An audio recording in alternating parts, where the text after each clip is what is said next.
ધોરણ 8 વિજ્ઞાન પ્રકરણ 12 ઘર્ષણ ફ્રિક્શન. ઘર્ષણ ફ્રિક્શન. તમે ટ્રાફિક સિગ્નલ પાસે કાર કે ટ્રકના ડ્રાઈવરને વાહનને ધીમું પાડતા જોયા હશે. તમે પણ તમારી સાયકલને જરૂર પડે બ્રેક લગાડીને ધીમી પાડો છો. તમે ક્યારેય એવું વિચાર્યું છે કે બ્રેક મારવાથી વાહન શા માટે ધીમું પડે છે? માત્ર વાહનો જ નહીં, પણ કોઈ પણ વસ્તુ જ્યારે બીજી વસ્તુની સપાટી પર ગતિ કરતી હોય ત્યારે બાહ્ય બળ લગાડ્યા વગર ધીમી પડે છે અને અંતે સ્થિર થઈ જાય છે. શું તમે જમીન પર ગતિ કરતા દડાને થોડા સમય પછી સ્થિર થઈ જતા જોયો નથી? કેળાની છાલ પર પગ પડતાં જ આપણે શા માટે લપસી જઈએ છીએ? કોઈ લીસ્સા અને ભીના ભોંયતળિયા પર ચાલવું શા માટે મુશ્કેલ છે? આ પ્રકરણમાંથી તમે આવા પ્રશ્નોના જવાબ શોધી શકશો. ઘર્ષણ બળ ફોર્સ ઓફ ફ્રિક્શન. પ્રવૃત્તિ 12.1. ટેબલ પર પડેલા પુસ્તકને ધીમેથી ધક્કો મારો. તમે જોશો કે થોડું અંતર કાપીને સ્થિર થઈ જાય છે. હવે પુસ્તકને વિરુદ્ધ દિશામાંથી ધક્કો મારીને આ પ્રવૃત્તિનું પુનરાવર્તન કરો. શું પુસ્તક આ વખતે પણ સ્થિર થઈ જાય છે? શું તમે એવું શા માટે બને છે તે વિચારી શકો છો? શું આપણે કહી શકીએ કે પુસ્તકની ગતિનો વિરોધ કરવા માટે તેના પર કોઈ બળ લાગતું હોવું જોઈએ? આ બળને ઘર્ષણ બળ કહે છે. તમે જોયું કે જો તમે ડાબી બાજુએ બળ લગાડો છો ત્યારે ઘર્ષણ બળ જમણી બાજુએ લાગે છે. જો તમે જમણી બાજુએ બળ લગાડો છો ત્યારે ઘર્ષણ બળ ડાબી બાજુએ લાગે છે. બંને કિસ્સાઓમાં ઘર્ષણ બળ પુસ્તકની ગતિનો વિરોધ કરે છે. ઘર્ષણ બળ હંમેશા લગાડેલા બળનો વિરોધ કરે છે. ઉપરની પ્રવૃત્તિમાં ઘર્ષણ બળ પુસ્તકની સપાટી અને ટેબલની સપાટી વચ્ચે લાગે છે. શું ઘર્ષણ બધી જ સપાટીઓ માટે સરખું હોય છે? શું તે સપાટીઓના લીસ્સાપણા પર આધાર રાખે છે? ચાલો આપણે જોઈએ. ઘર્ષણ પર અસર કરતા પરિબળો ફેક્ટર્સ અફેક્ટિંગ ફ્રિક્શન. પ્રવૃત્તિ 12.2. કોઈ ઈંટની ફરતે એક દોરી બાંધો. વીંટાળો. સ્પ્રિંગ કાંટાની મદદથી ઈંટને ખેંચો. આ માટે તમારે બળ લગાડવું પડશે. જ્યારે ઈંટ ગતિ કરવાની શરૂઆત કરે ત્યારે સ્પ્રિંગ કાંટા પરથી અવલોકન નોંધો. તે તમને ઈંટની સપાટી અને ભોંયતળિયા વચ્ચે લાગતા ઘર્ષણ બળનું મૂલ્ય આપે છે. હવે ઈંટ પર પોલિથીનનો ટુકડો લપેટો કે વીંટાળો અને આ પ્રવૃત્તિનું પુનરાવર્તન કરો. શું તમે ઉપરની બંને પ્રવૃત્તિઓમાં સ્પ્રિંગ કાંટાના અવલોકનોમાં તફાવત જોઈ શકો છો? આ તફાવત માટેનું કારણ શું હોઈ શકે? હવે ઈંટની ફરતે શણનો ટુકડો વીંટાળીને આ પ્રવૃત્તિનું પુનરાવર્તન કરો. તમે શું અવલોકન કરો છો? સ્પ્રિંગ કાંટો સ્પ્રિંગ બેલેન્સ. સ્પ્રિંગ કાંટો એ વસ્તુ પર લાગતા બળનું માપન કરતું સાધન છે. તે એક સ્પ્રિંગ કોઇલ ગૂંચળાનું બનેલું હોય છે જે તેના પર બળ લગાડવાથી ખેંચાય છે. સ્પ્રિંગનું ખેંચાણ અંકિત કરેલા માપક્રમ પર સરકતા દર્શક દ્વારા માપી શકાય છે. માપક્રમનું અવલોકન એ બળનું મૂલ્ય આપે છે. પ્રવૃત્તિ 12.3. લીસ્સા ભોંયતળિયા પર કે ટેબલ પર એક ઢાળ બનાવો. આ માટે તમે ઈંટ કે પુસ્તકોના ટેકે રાખેલા લાકડાના પાટિયાનો ઉપયોગ કરી શકો. ઢાળ પર પેન વડે કોઈ બિંદુ એ પર નિશાની કરો. હવે એક પેન્સિલ સેલને બિંદુ એ થી નીચે ગતિ કરવા દો. સ્થિર થતાં પહેલા તે ટેબલ પર કેટલી દૂર જાય છે? તે અંતર નોંધો. હવે ટેબલ પર કાપડનો ટુકડો ફેલાવીને મૂકો. કાપડ પર કરચલી ન રહે તેનું ધ્યાન રાખો. ફરીથી આ પ્રવૃત્તિનું પુનરાવર્તન કરો. ટેબલ પર રેતીનું પાતળું સ્તર લગાવીને આ પ્રવૃત્તિનું પુનરાવર્તન કરો. આ સમગ્ર પ્રવૃત્તિ દરમિયાન ઢાળ એક સરખો રાખો. કયા કિસ્સામાં કપાયેલું અંતર ઓછામાં ઓછું છે?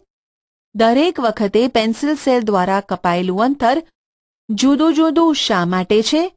આ માટેનું કારણ જાણવાનો પ્રયત્ન કરો. પરિણામની ચર્ચા કરો.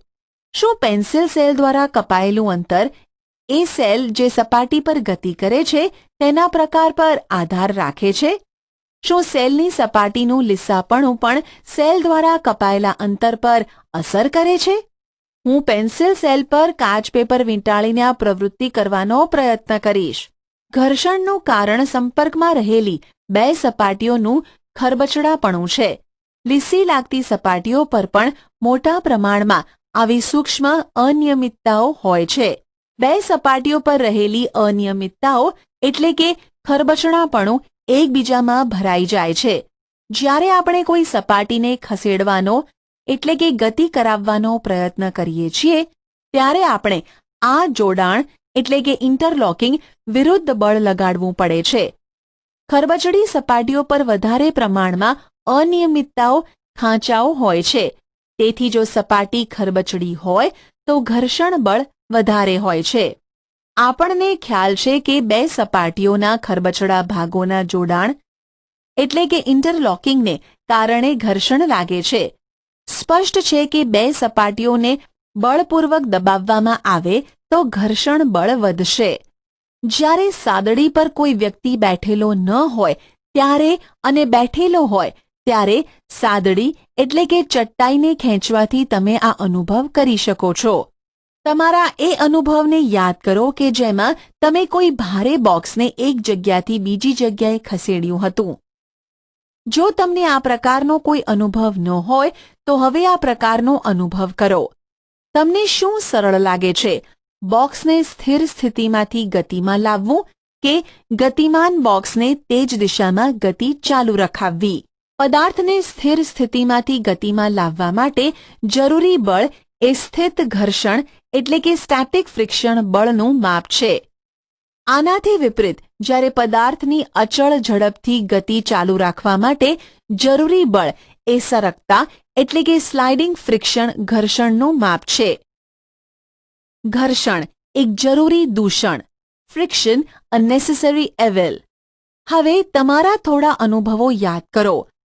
કોઈ કાચનો ગ્લાસ કે કુલડી એટલે કે માટીનો ઘડો એ બેમાંથી કોને પકડી રાખવું સરળ છે? ધારો કે કાચના ગ્લાસની બહારની દિવાલ ચીકણી છે અથવા તેના પર રાંધવાના તેલનું સ્તર લાગેલું છે. હવે તેને પકડવું સરળ બનશે કે મુશ્કેલ બનશે? જરા વિચારો. જો ઘર્ષણ ન હોય તો કાચના ગ્લાસને પકડી રાખવું શક્ય બનશે? એ પણ યાદ કરો કે ભીના કાદવવાળા રસ્તા પર કે આરસ માર્બલના ભીના ભોંયતળિયા પર ચાલવું કેટલું મુશ્કેલ છે? શું તમે કોઈ જ ઘર્ષણ ન હોય તો ચાલી શકવાની કલ્પના કરી શકો છો? જો ઘર્ષણ ન હોય તો તમે પેન કે પેન્સિલથી લખી શકતા નથી. જ્યારે તમારા શિક્ષક બ્લેકબોર્ડ પર ચોકથી લખે છે ત્યારે તેની રફ સપાટી ચોકના થોડા કણોને ઉતારી દે છે જે બ્લેકબોર્ડ પર ચોંટી જાય છે. જો ચોક અને બોર્ડ વચ્ચે ઘર્ષણ ન હોત તો આવું બની શકત? જો કોઈ જ ઘર્ષણ ન હોય તો કોઈ વસ્તુ ગતિ શરૂ કરી દે તો તે ક્યારેય રોકાશે નહીં. જો રસ્તા અને વાહનોના ટાયરોની વચ્ચે ઘર્ષણ ન હોય તો તે વાહનોની ના તો ગતિ શરૂ થઈ શકે ના તો તેમને રોકી શકાય અને ના તો તેમની ગતિની દિશામાં ફેરફાર કરી શકાય. દિવાલમાં ખિલ્લી ન ઠોકી શકાય કે ટાઈમાં ગાંઠ ન બાંધી શકાય. ઘર્ષણ વગર કોઈ ઇમારત ન બાંધી શકાય. આનાથી વિપરીત ઘર્ષણ હાનિકારક પણ છે. ઘર્ષણને કારણે વસ્તુઓ ઘસાઈ જાય છે. પછી ભલે તે સ્ક્રૂ, બોલ બેરિંગ કે બૂટ ચંપલના તળિયા, સોલ કેમ ન હોય. તમે રેલવે સ્ટેશનો પર ચાલવાના ઓવરબ્રિજ પર ઘસાયેલા પગથિયાઓ જોયા હશે. ઘર્ષણથી ઉષ્મા પણ ઉત્પન્ન થઈ શકે છે. થોડી મિનિટો સુધી પોતાની હથેળીઓને જોર-જોરથી એકબીજા સાથે ઘસો. તમે કેવો અનુભવ કરો છો? જ્યારે તમે માચીસની દિવાસળીને કોઈ ખરબચડી સપાટી પર ઘસો છો ત્યારે તે આગ પકડી લે છે. તમે જોયું હશે કે મિક્સરને થોડી મિનિટ ચલાવવાને લીધે તેનું જાર ગરમ થઈ જાય છે. તમે એવા ઘણા ઉદાહરણો આપી શકો છો જેમાં ઘર્ષણ દ્વારા ઉષ્મા ઉત્પન્ન થાય છે. હકીકતમાં જ્યારે આપણે કોઈ મશીનનો ઉપયોગ કરીએ છીએ ત્યારે ઉત્પન્ન થતી ઉષ્માને કારણે થોડી ઘણી ઉર્જા વેડફાઈ જાય છે. નીચેના વિભાગમાં આપણે ઘર્ષણ ઓછું કરવાના ઉપાયો વિશે ચર્ચા કરીશું. ઘર્ષણનું વધારવું અને ઘટાડવું. Increasing and reducing friction. અગાઉના વિભાગમાં તમે જોયું કે અમુક પરિસ્થિતિઓમાં ઘર્ષણ ઇચ્છનીય હોય છે. શું તમે ક્યારેય એ વિચાર્યું છે કે તમારા બૂટ ચંપલના સોલ ખાંચાવાળા કેમ હોય છે? બૂટ ચંપલની ભોંયતળિયા સાથે વધારે સારી રીતે પકડ રહે તે માટે આમ કરવામાં આવે છે, જેથી તમે સલામત રીતે ચાલી શકો છો. તે જ રીતે કાર, ટ્રક અને બુલડોઝરના ટાયરો પણ ખાંચાવાળા હોય છે, જેનાથી રસ્તા સાથે તેમની પકડ વધુ સારી રહે છે. વાહનો અને સાયકલોની બ્રેક પ્રણાલી એટલે કે સિસ્ટમમાં બ્રેક પેડનો ઉપયોગ કરીને આપણે જાણી જોઈને ઘર્ષણમાં વધારો કરીએ છીએ. જ્યારે તમે સાયકલ ચલાવો છો તો તેના બ્રેક પેડ પૈડાને સ્પર્શ કરતા નથી, પરંતુ જ્યારે તમે બ્રેક લીવરને દબાવો છો ત્યારે આ પેડ ઘર્ષણને કારણે પૈડાની કોર એટલે કે રિમની ગતિને રોકી દે છે અને પૈડું ગતિ કરવાનું બંધ કરી દે છે. તમે એ જોયું હશે કે કબડ્ડીના ખેલાડીઓ પોતાના હાથ પર માટી ઘસે છે, જેથી તેઓ પોતાના વિરોધીઓ એટલે કે ઓપોનન્ટ્સને વધારે સારી રીતે પકડી શકે. કસરતબાજ, જિમ્નાસ્ટ પોતાના હાથ પર કોઈ બરછટ પદાર્થ લગાવી દે છે, જેથી ઘર્ષણમાં વધારો કરીને સારી પકડ બનાવી શકે. અમુક પરિસ્થિતિઓમાં જો કે ઘર્ષણ અનિચ્છનીય હોય છે, આથી આપણે તેને ઓછું કરવા ઈચ્છીએ છીએ. કેરમ બોર્ડ પર તમે બારીક પાવડર કેમ છાંટો છો? તમને કદાચ એ જણાયું હશે કે જ્યારે તમે દરવાજાના મિજાગરામાં તેલના થોડા ટીપાં નાખો છો ત્યારે દરવાજો સરળતાથી હલનચલન કરે છે. સાયકલ તથા મોટરના કારીગરો આ મશીનોના ગતિશીલ ભાગોની વચ્ચે ગ્રીસ લગાડે છે. ઉપરના બધા કિસ્સાઓમાં આપણે કાર્યક્ષમતા વધારવા માટે ઘર્ષણને ઓછું કરીએ છીએ. જ્યારે તેલ, ગ્રીસ કે ગ્રેફાઇટને મશીનના ગતિશીલ ભાગ વચ્ચે લગાડવામાં આવે છે ત્યારે ત્યાં એક પાતળું સ્તર બને છે અને ગતિશીલ સપાટીઓ સીધી એકબીજા સાથે ઘસાતી નથી. આ રીતે અનિયમિતતાઓ, ખરબચડાપણાનું એકબીજા સાથેનું જોડાણ, ઇન્ટરલોકિંગ મોટા પ્રમાણમાં દૂર થઈ જાય છે અને હલનચલન એટલે કે મૂવમેન્ટ સરળ બની જાય છે. ઘર્ષણ ઓછું કરતા પદાર્થોને ઊંજણ એટલે કે લુબ્રિકન્ટ્સ કહે છે. કોઈ મશીનોમાં ઊંજણ તરીકે તેલનો ઉપયોગ ન કરવાની સલાહ આપવામાં આવે છે. ત્યાં ઘર્ષણ ઓછું કરવા માટે ગતિશીલ ભાગો વચ્ચે હવાના સ્તરનો ઉપયોગ કરવામાં આવે છે. શું આપણે સપાટીઓ પર પોલિશ કરીને કે વધારે માત્રામાં ઊંજણનો ઉપયોગ કરીને ઘર્ષણને ઘટાડીને શૂન્ય કરી શકીએ છીએ? ઘર્ષણ ક્યારેય પૂરેપૂરું દૂર કરી શકાતું નથી. કોઈ પણ સપાટી સંપૂર્ણ લીસી નથી હોતી. તેમાં થોડી અનિયમિતતાઓ એટલે કે ખાંચાઓ હંમેશા હોય છે. પૈડા ઘર્ષણ ઓછું કરી દે છે. Wheels reduce friction. તમે સૂટકેસ, અટેચીઝ અને અન્ય ભારે સામાન સાથે પૈડા એટલે કે રોલર્સ લગાડેલા જોયા હશે. આવા સામાનને કોઈ નાનું બાળક પણ આસાનીથી ખેંચી શકે છે.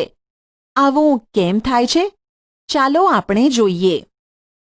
પ્રવૃત્તિ 12.4. નળાકાર આકારની થોડી પેન્સિલ લો. તેમને ટેબલ પર એકબીજાની સમાંતર મૂકો. તેમના ઉપર કોઈ જાડું પુસ્તક મૂકો. હવે પુસ્તકને ધક્કો મારો. તમે જોશો કે પુસ્તક ગતિમાં આવવાથી બધી જ પેન્સિલ ગબડે છે. શું તમે એવો અનુભવ કરો છો કે પુસ્તકને સરકાવવા કરતાં આવી રીતે ગતિ કરાવવાનું સરળ છે? શું તમને લાગે છે કે પુસ્તકની ગતિ દરમિયાન અવરોધ ઓછો થઈ ગયો છે? શું તમે ભારે મશીનોને તેમની નીચે લાકડાનો નળાકાર લોગ રાખીને એક સ્થાનથી બીજા સ્થાન સુધી લઈ જતા જોયો છે? જ્યારે એક વસ્તુ કોઈ બીજી વસ્તુની સપાટી પર ગબડે છે ત્યારે તેની ગતિને અવરોધતા બળને લોટણ ઘર્ષણ એટલે કે રોલિંગ ફ્રિક્શન કહે છે. ગબડવાની ક્રિયા એ ઘર્ષણ ઘટાડી દે છે. કોઈ વસ્તુને બીજી વસ્તુ પર સરકાવવા કરતાં ગબડાવવી હંમેશા સરળ હોય છે. આ જ કારણ છે કે પૈડા લગાવેલા સામાન ખેંચવા સગવડભર્યા હોય છે. શું હવે તમે એ સમજી શકો છો કે પૈડાના આવિષ્કારને માનવ જાતિની મહાન શોધોમાં કેમ ગણવામાં આવે છે? કારણ કે લોટણ ઘર્ષણ એ સરકતા સ્લાઇડિંગ ઘર્ષણ કરતાં ઓછું હોય છે. તેથી મોટાભાગના મશીનોમાં સ્લાઇડિંગને બોલ બેરિંગના ઉપયોગ દ્વારા લોટણમાં બદલવામાં એટલે કે રિપ્લેસ કરવામાં આવે છે. છતના પંખાઓ અને સાયકલોમાં ધરી, એક્સેલ અને કેન્દ્ર હબની વચ્ચે બોલ બેરિંગનો ઉપયોગ આના સામાન્ય ઉદાહરણો છે. તરલ ઘર્ષણ ફ્લુઇડ ફ્રિક્શન. તમે જાણો છો કે હવા ઘણી હલકી અને પાતળી હોય છે, છતાં તેમાં પસાર થઈને ગતિ કરતી વસ્તુઓ પર હવા ઘર્ષણ બળ લગાડે છે.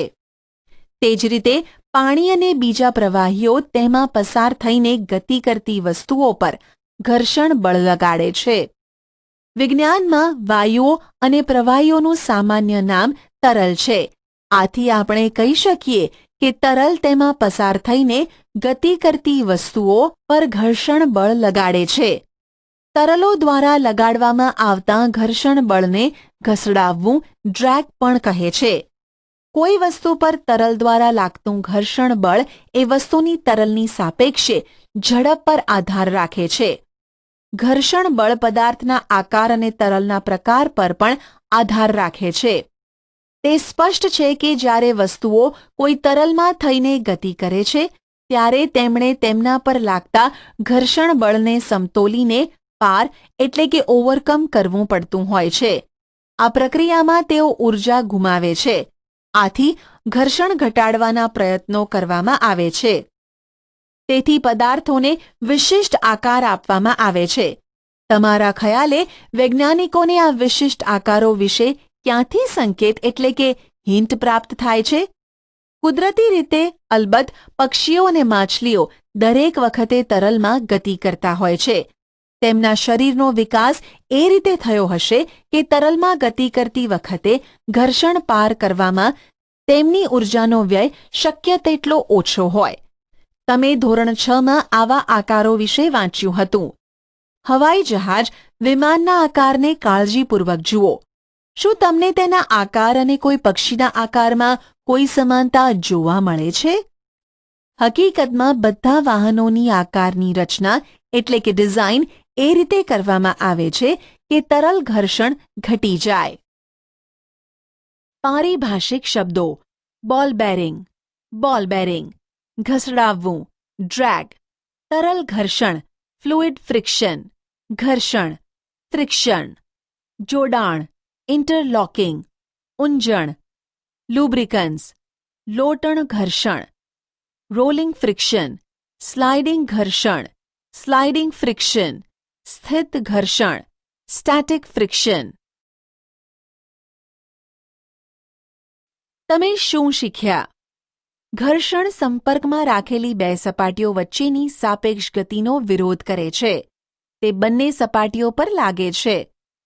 ઘર્ષણ સંપર્કમાં રહેલી સપાટીઓના પ્રકાર પર આધાર રાખે છે. આપેલી સપાટીઓની જોડ માટે ઘર્ષણ આ સપાટીઓના લીસ્સાપણા પર આધાર રાખે છે.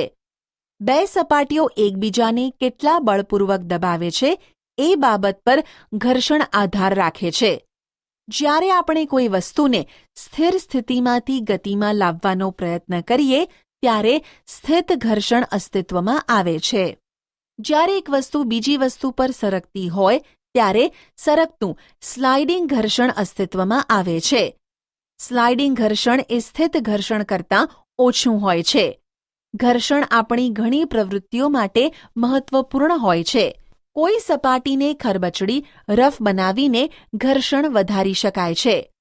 પગરખાંના તળિયા, સોલ અને વાહનોના ટાયરને ઘર્ષણ વધારવા માટે ખાંચાવાળા બનાવવામાં આવે છે. ક્યારેક ઘર્ષણ અનિચ્છનીય હોય છે. ઊંજણનો ઉપયોગ કરીને ઘર્ષણ ઘટાડી શકાય છે.